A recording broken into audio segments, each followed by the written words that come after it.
وہ کیتھولک عیسائیت کو بھی اپنے ہاتھ میں لے لیا ہے۔ چنانچہ پوپ صاحب نے فرمان جاری کر دیا ہے کہ ہمارے خداوند یسوع مسیح کے قتل کی ذمہ داری ان یہودیوں پر نہیں ہے، بری کر دیے گئے۔ 1900 برس کے بعد، بلکہ 2000 برس کے قریب ہو گئے، انہیں ایگزونریٹ کر دیا گیا، ایبسالو کر دیا گیا، ان پر ذمہ داری نہیں۔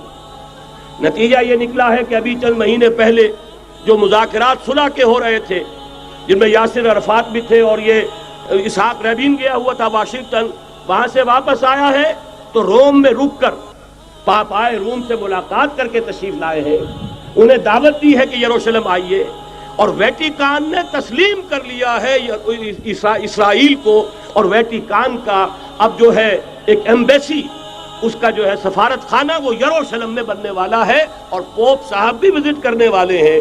گویا کہ یہ گٹھ جوڑ اب مکمل ہو چکا، اب کہیں اس میں کوئی کمی نہیں رہی۔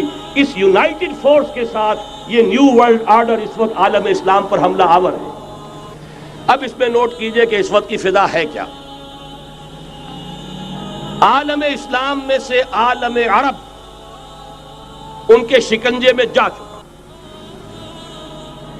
کیوں بنا کر کھڑے ہوئے ہیں اسرائیل کو ماننے کے لیے اور سر تسلیم خم کرنے کے لیے۔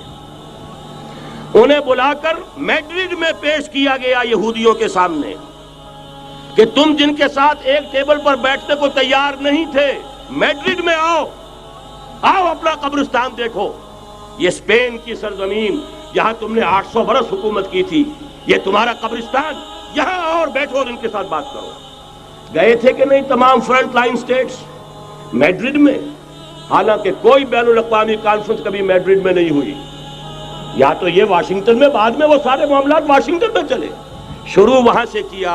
اس لیے کہ نیوز ویک کا کچھ عرصے پہلے کور سٹوری جو تھی 1992 is the year of Spain.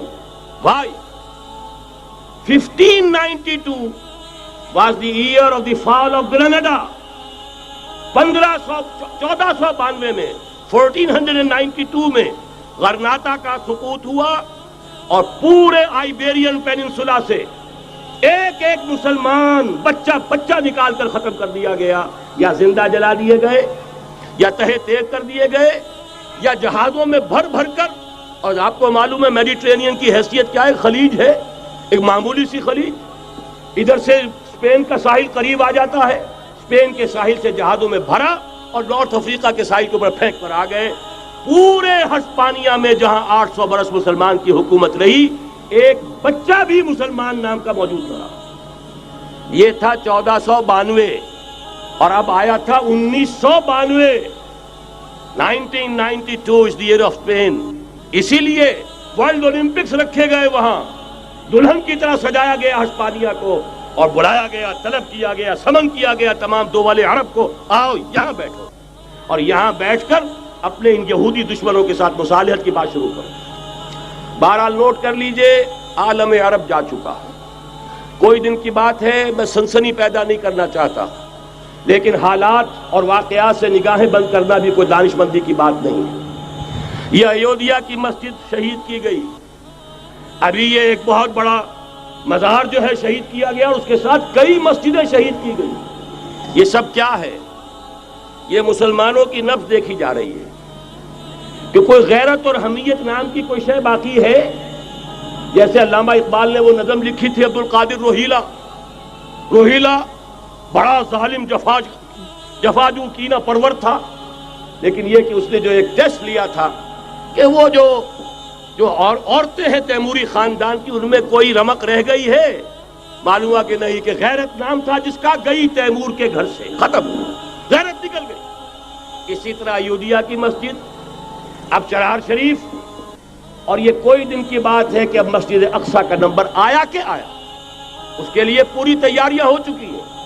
یروشلم کا مشرقی حصہ خالی کرایا جا چکا ہے، اس کے اندر اب پورا تسلط یہودی کر رہے ہیں، یہاں تک کہ اب کے یاسر عرفات صاحب نے بھی کچھ نہ کچھ جو ہے احتجاج کی بات کی ہے، حالانکہ اب تک ہر بات مان کر منقار زیر پر تھا، لیکن یہ کہ ایک وقت آتا ہے آخر کار اسے بھی کچھ بولنا پڑ گیا ہے۔ لیکن یہودی اب پیچھے قدم ہٹانے والا نہیں ہے۔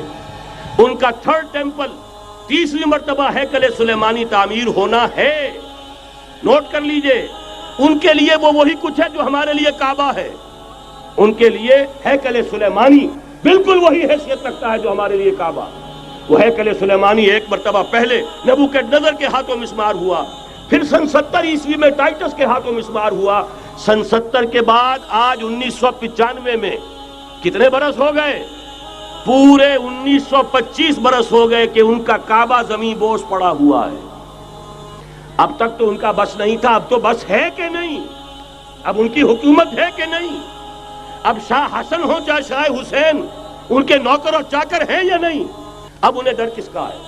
لہذا کوئی دن کی بات ہے مسجد اقصی شہید ہوگی اور ٹیمپل کی تعمیر شروع ہوگی. یہ تو بہرحال ایک نقشہ ہے. اگلا نقشہ آپ کو بتانا چاہتا ہوں، ایک دوسری تصویر ہے. یہ تصویر ہے زمینی، ایک تصویر ہے آسمانی. وَمَكَرُوا وَمَكَرَ اللَّهُ وَاللَّهُ خَيْرُ الْمَاكِرِينَ. انہوں نے اپنی سی تدبیریں کی، اللہ نے اپنی تدبیر کی، اور ظاہر بات ہے اللہ کی تدبیر سے بہتر تدبیر کس کی ہوگی؟ چنانچہ یہودیوں کی سازشیں اس وقت بھی ناکام ہوئی تھی یا نہیں؟ ظاہر بات ہے جاء الحق وزهق الباطل ان الباطل کان زہوقا. لہذا یہ آیتیں دونوں اعلان کر رہی ہیں کہ یہودیوں کی سازشیں بالآخر ناکام ہوں گی اور دین حق کا بول بالا ہو کر رہے گا. یہ تو ان آیتوں سے ظاہر ہے. یریدون لیطفئوا نور اللہ بافواہہم واللہ متم نورہ ولو کرہ الکافرون. یریدون ان یطفئوا نور اللہ بافواہہم ویابى اللہ الا یتم نورہ ولو کرہ الکافرون. هو الذی ارسل رسولہ بالہدى ودین الحق لیظہرہ علی الدین کلہ ولو کرہ المشرکون. اللہ نے تو بھیجا ہی ہے اپنے رسول کو اس فیصلے کے ساتھ اور یہ ذمہ داری اور مشن دے کر کہ جو دین حق آپ کو دے کر بھیجا جا رہا ہے اسے غالب کیجئے، نافذ کیجئے، قائم کیجئے. اس مشن کے ساتھ بھیجا جا رہا ہے اور وہ بہرحال آیا جاء الحق وزهق الباطل ان الباطل کان زہوقا.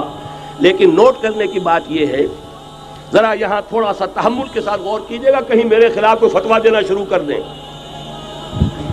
کیا حضور کا مقصد بعثت اس وقت مکمل ہو گیا تھا؟ ایک درجے میں ہو گیا کہ جزیرہ نماء عرب پر اللہ کے نور کا بھی اتمام ہو گیا، اللہ کا دین بھی غالب ہو گیا. ہو گیا کہ نہیں ہو گیا؟ لیکن کیا محمد الرسول اللہ صرف عرب کے لیے بھیجے گئے تھے؟ قرآن کہتا ہے ببانگ دہل وما ارسلناک الا کافۃ للناس بشیرا ونذیرا. اے محمد صلی اللہ علیہ وسلم، ہم نے نہیں بھیجا ہے آپ کو مگر پوری نوع انسانی کے لیے بشیر اور نذیر بنا کر. تو جان لیجئے کہ یہ مقصد بعثت محمدی صلی اللہ علیہ وسلم بتمام و کمال اس وقت پورا ہوگا جب کل عالم انسانیت پر، کل روئے ارضی پر اللہ کا دین اسی طرح غالب ہو جائے گا جس طرح کہ محمد رسول اللہ والذین معہ صلی اللہ علیہ وسلم ورضی اللہ تعالی عنہم اجمعین، ان کے ہاتھوں سے، ان کے ایثار سے، ان کی قربانیوں سے، جن کا نقشہ آپ کے سامنے مولانا کھینچ چکے ہیں، ان کے اثار، ان کی قربانیاں، ان کی محنت، ان کی جفاکشی، ان کی سرفروشی، ان کے جان تن من دھن لگا دینے کے نتیجے میں جیسے اس وقت غالب ہوا تھا کل روئے ارضی پر غالب ہوگا، تب کہیں جا کر مقصد بعثت محمدی مکمل ہوگا. یہی وجہ ہے اقبال نے کہا تھا وقت فرصت ہے کہاں، کام ابھی باقی ہے، نور توحید کا اتمام ابھی باقی ہے. لیکن ساتھ ہی خوشخبری بھی دی تھی، یہ چمن معمور ہوگا نغمہ توحید سے. آئے گا وہ دور، یہ چمن معمور ہوگا نغمہ توحید سے، لازماً آ کر رہے گا.